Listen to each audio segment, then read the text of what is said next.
How you doing? Welcome back. 26. Yes, yes. Extended vacation due to family flu that just would not end for 10 days. So I'm finally out of the plague, back to the living. Yeah. Man, illnesses just tore through every family this season. It was like it was a minefield out there. Yeah. Everyone with young kids knows about that first year or two where they're in daycare, and it's just horrendous. Yeah. So my oldest is in their third year, and the youngest is obviously now in his first year. So it's just compounded. So luckily I dodged everything, but everyone else got sick over and over again. So it was a rough start to the new year. I'm surprised you dodged it, to be honest. That's crazy. Yeah, so far we'll see what happens. I feel fine. Nice. Well, yeah, all right. I'm Simon Oliver. And I'm Marcello Gratana, and we are founders of Tennis, a B2B website and product design company. We've been off a couple weeks for vacation and feeling a bit rusty with our intros. quite rusty. Yeah. But we're back. In So the yeah. following the trend of the new year, we thought it would be cool to just kind of like talk a little bit about some upcoming trends for 2026 that we see continuing from last year in the web product world. So you wrote Yeah. down a few, right? I'd say Got a predictions. couple? Like we each kind of showed up with a few predictions on our end, and we can just go like you Yeah, go, I go kind of thing and sure. go Go ahead. from there. So mine progressively get more speculative, but yeah, Okay, go ahead. You go first. Remember, this is only a 1 year foresight. only a 1 year. I mean, dude, with the amount that changed last year, Yeah, I think the singularity is approaching. We might already be in it, but you go but no, first. I've kept it tame. It also relates to marketing and the design industry, so I won't be talking about like AR, XR, whatever, all that stuff. So my first one, I actually think is already a reality for some people, but I just think that we're going to start hearing more about it, seeing more of it. And that is the creation of single user apps for like a one person app. Like you make an app for yourself, I make an app for myself. Mm, It's like all of these people vibe coding things to solve these like small problems in their roles and positions. They're not going to an app marketplace. They're not hiring a designer or a developer to do it. They're just like, I have this one thing that I just wish was yeah. easier. And if you've got like these semi technical people, they're just going to do it. Like Hmm. I've already I've already built two to like help our own clients. Like the first one I built was a just a tool to optimize images for a client before they upload it to their site or optimize stuff for people internally. Like, but it's local. I didn't make it into an app or anything. It's just like something personal that I have that helps me be more effective and I can deliver these optimized assets to different team members, clients. Yeah, You that could seems like a good use case of vibe coding versus some of the other stuff we've seen. totally, yeah. But I think because of that, people are going to be like, I can vibe code this. And everyone's in this product mindset. They're like, if I can build this thing, then I'm going to build a product and then I'm going to become a unicorn. And then it's like, Mm, so I think that the reality is we're going to have these single user apps that everyone just starts building on their own and using, a bit more of like the hobbyist internal solutioning. But I also think we're going to see a flood of like SaaS slop masquerading as products. And, you know, I won't go into details, but it's like I already tested one that looked good on the surface and just totally failed in so many different ways in the background. Like it just had all the elements of a poorly vibe coded tool that was being sold as a scalable enterprise product. mm, interesting. Yeah. So that's my first one. I think things to be aware of is like while it is inevitable, there is some inherent risk to these internal tools that maybe just like people aren't aware of. Like what data are you putting into this stuff? It's inherently ungoverned and potentially ungovernable within an organization. If you give people access to ChatGPT, like they can do whatever they want, or Claude Code. Mm, They might just use their personal card for something like Lovable and put company data in there. So Yeah, I think that there is a risk just because of the challenges around governance, but I do think that there's a huge upswing to potential productivity by this more like grassroots approach. Yeah, an individual layer. So it's my number one. Mine is um, compliance related. So compliance moving closer to product and design teams versus just legal, which I think is why there's like such a big disconnect right now, because compliance, I think, right now is more of a legal concern and less of a product and design concern. It's kind of not under the purview of design and development teams. But I think things are getting stricter. There's a whole lot of risk around compliance, more so than there ever has been. So things like accessibility compliance being table stakes is the future. But we're still so far behind when it comes to the mass adoption of accessibility compliance. Designers and design decisions being having to go through that lens of compliance and kind of being spearheaded by the design and development teams. I think it's going to start picking up more. Hmm. I feel like privacy too, like that falls into the Yeah, well, same. that's what I mean. Yeah, Yeah. when I say compliance, I'm talking about like privacy, like cookie banners turning into experiences on the website, accessibility, regional compliance behavior too. So, we talk a lot about to Canadian companies focusing on the US about ADA versus AODA. Like that's just one example. And I think these UX choices that happen on the site now have legal consequence. So who's actually responsible for web compliance? Like obviously legal departments understand the guidelines, but they're not executing anything. They're not. So I think there's going to be more of a shift to design, and probably primarily design, to have like the compliance lenses that they work through when they're designing and building new products. For sure.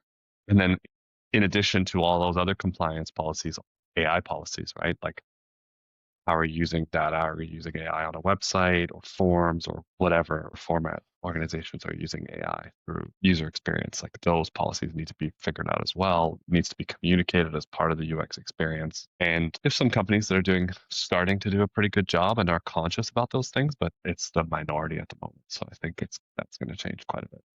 Oh, it'll have Yeah, to change because the lawsuits are going to continue growing exponentially. that's true. Yeah. And I think even as people are building more apps with AI, like, compliance is not top of mind as well. So I think we're also going to see maybe an uptick in things like security issues, breaches. There was that audit that someone did of lovable apps, and like all of them were, Yeah, I could imagine. Yeah. you know, just holes all over the place, like exposed databases, like no Yeah, you good can't really security vibe code hygiene. security Like, no, you can't. and compliance. Yeah, not yet at least. I think eventually, but yeah, so I think that's a good one, especially the privacy. We don't talk a lot about the privacy angle. We talk more about the accessibility because it's so much more visible and tangible. But the privacy one, it's often missed, and it's Hmm. such a quick solve too. Hmm. And customers don't know if you have analytics running on your website, you have to have a cookie policy around it. And you have to give people the ability to opt out of it, opt into it, choose their cookies, like delete their data. And you should be keeping track of that. There should be an audit trail of people who have opted in and opted out. If you don't have that, like, you're just putting yourself at risk. So, I mean, we're not the privacy experts, but we do know at a baseline what you need. And this year we will have a privacy expert probably come onto our podcast. Yeah, totally. All right, your turn. Back to you. Oh, man. All right. I like that one. Okay. This one's maybe a wild one. Mhm. I think this is going to be the first year where we see either like the first instance of or many instances of web pages being dynamically created on request. Yeah, very Like, cool. not just, yeah, not just personalization, but it's like full on AI is configuring the interface like for you before you load the page, Hmm. all of that stuff. And it's going to be based off of your intent, any sort of data, cookie trail that you've left. It'll be based on whether or not you have an account or not. And it's going to reconfigure the interface based off of that. Very cool. Yeah. I think we will see maybe some experiments happen this year. We might even see something get to production, like by a larger company who has the capital to test this stuff. I know Google was exploring this and its capabilities with Gemini, but it was just like it was a thought experiment, like a what if. But this might be the first year where that what if turns into a real thing that's in use. Hmm. I even saw I think Fantasy, they posted an article about this as well. Like what happens when designers aren't designing pages anymore? When we're designing, like, what happens now when we're designing the systems? So, Interesting. y- Like, is there any software that people are using right now to do those experiments? like software, like production type software? Yeah. Not really. I mean, when I say like people are experimenting with it, it's more like what's happening in the ChatGPT, Claude, Gemini experience, where Hmm. they're creating UI. Gemini specifically will happily create UI based off of requests. Okay, UI, I see. Okay, okay, okay. you're like, Interesting. I need to do a mortgage calculator, right? And rather than Yeah, just yeah, giving yeah. you the math, it'll give you a mortgage calculator. It'll vibe Hmm. code like a little app for you to do So the you'd be integrating calculations. something like, Yeah, I just think we'll see like a full on page. Specifically, e commerce is probably the one that's most right for that yeah, interesting. because we've already gone the personalization route. There was a good customer experience prediction document that Hotjar or Content Square put out. And it was talking about how personalization has fallen in ranks for a priority with marketers. Hmm. And it's not because it's not important. It's just that personalization's kind of reached its maturity. It's Hmm. table stakes now. Like no one cares. Everyone's doing it well enough. But what's after personalization? And I think that's what this is. So it's not just a recommendation engine. It's none of that. It's reconfiguring the page, potentially the nav, the UI based off of who you are, your personality, your Yeah, persona on the internet. yeah. That's cool. Yeah, That's a good one. which I mean, It was on my list as well, actually. yeah, it opens up some pretty crazy questions for design, to be honest. Like, what does a page even look like? And it's more like what how does a page and a system behave rather than what does the page look like? Which Hmm. is a interesting question that I don't think any of us have tried to ask yet.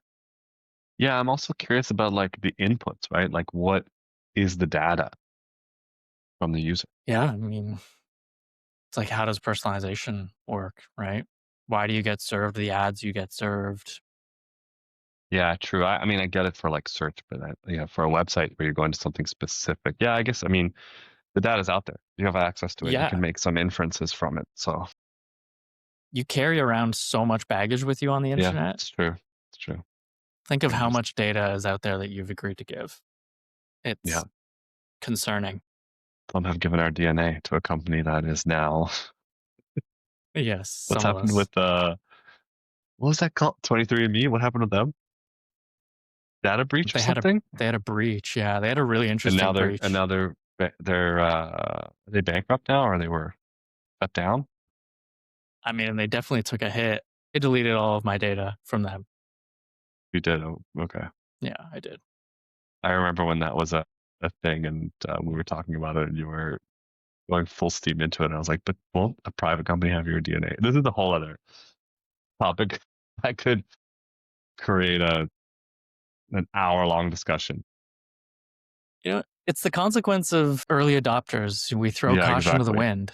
Exactly. I will try it and I know the implications, but it's fine.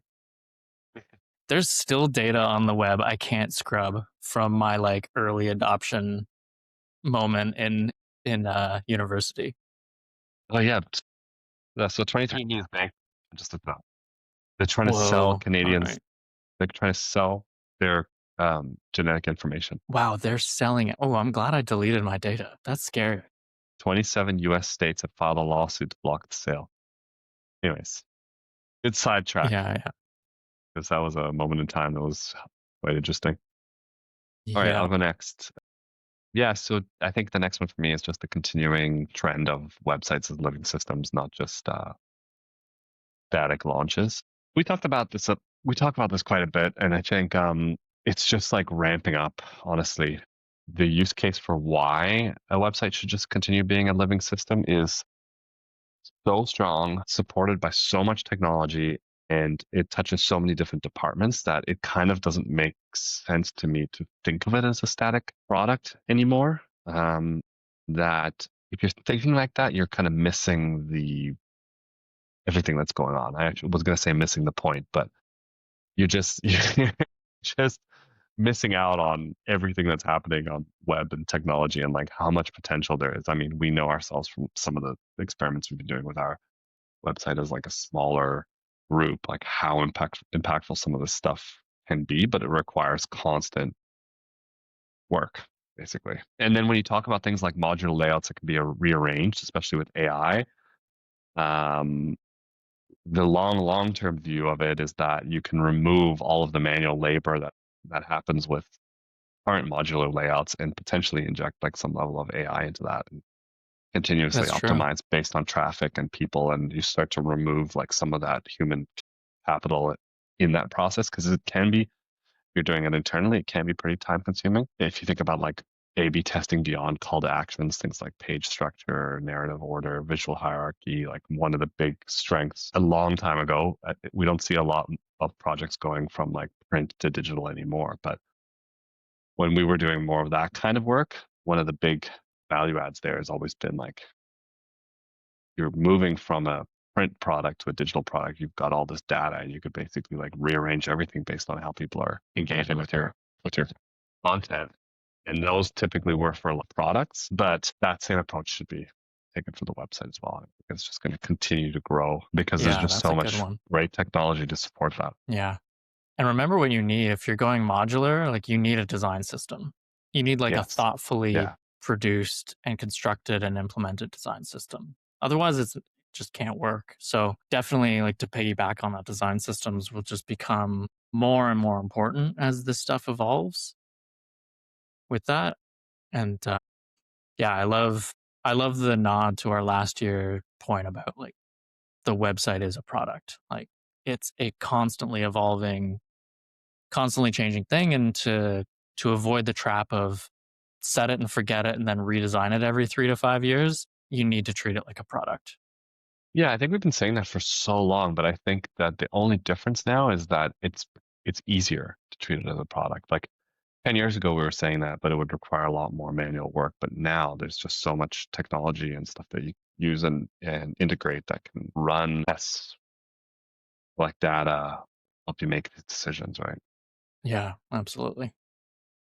You're I here. think that's like, just to add on a bit, like, I have been following a lot of the updates with Claude Code because that's brought the vibe coding thing back into the mainstream, and people are Mhm. like, "Oh my god, like it built me a website in an hour that, would have taken me like months to build." It's like, "Okay, cool, but like how are you editing that site? How are you maintaining the site?"